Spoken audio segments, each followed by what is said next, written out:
श्री स्वामी समर्थ. जय जय Swami Samarth. Hello नमस्कार, good morning सगळ्यांना. श्री स्वामी समर्थ. सकाळी वाजले 7:15. मी आता चालली मॉर्निंग वॉकसाठी. चला तर माझ्यासोबत. इथे आहे विठ्ठल रुक्माई मंदिर. सकाळी सकाळी विठ्ठलाचं दर्शन झालं. तुम्ही पण घ्या विठ्ठलाचं दर्शन. विठ्ठल रुक्माईची पूजा वगैरे झालेली आहे आणि इथे थांबलेला असतो केळीवाला. रोजचे थोडं ठराविक वेळी केळीवाल्याचं नाही. खरं बोलणाऱ्या माणसाला ते म्हणतात, लोक म्हणतात की येड आहे म्हणून, कारण ते खरं बोलत असतं. त्याला जे समोर दिसतं ते व्हिज्युअलाइज केले असते त्यामुळे ते खरं बोलत असतं. त्यामुळे खरं बोलणाऱ्या माणसाला लोक म्हणत असतात की येड आहे. असंच काही गोष्टी माझ्यासोबत घडतात. मी जे भोगले, मी अनुभवले ते मी खरं. आणि हो, सहन माणसाची सहनशक्ती करायची सहन करायची लिमिट असते नाही का. त्यामुळे मी जे भोगले त्याच्या विरोधात मी बोलणारच. कारण फिरून जर गोष्टी त्याच येत असतील तर आपल्याला त्याच्याबद्दल बोलायलाच पाहिजे.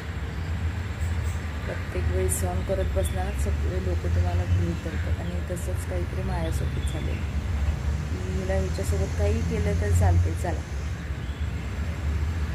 त्यामुळे नातं एका लिमिटपर्यंत नातं तोडून टाका. नातं असलं कशाला पाहिजे असलं नातं. गळ्याला फास असणार.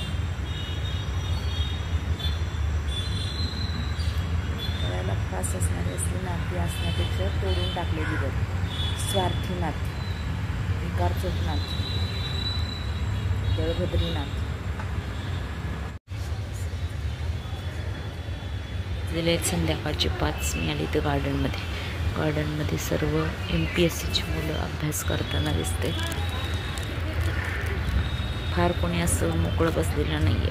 फक्त MPSCची मुलं अभ्यास करत आहेत आणि हास्य क्लबच्या 4 बायका व्यायाम करत आहेत. मी ते बसून जेलीमिली खाल्ली, कारण आज आहे गुरुवार उपवास.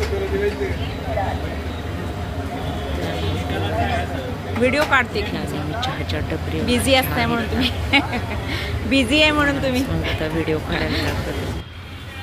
कशासाठी काढताय तर. आल्यावर रूमवरती चहा पिला.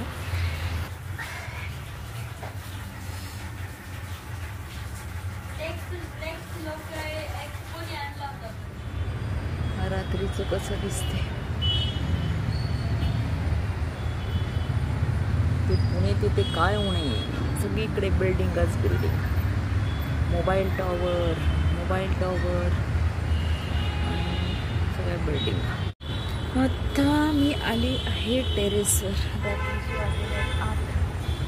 परमाना झाले म्हणून मी आले टेरेसवर. बघा ट्रॅफिक. आणि मुलगी आली होती गेली खाली, तर मी आले इथं टेरेसवरती.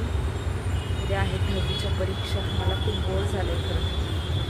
10वीच्या आठवणी माझ्या खूप वाईट आहेत. मी 10वीला असताना परीक्षेमध्ये सायकलचे टायर फुटले.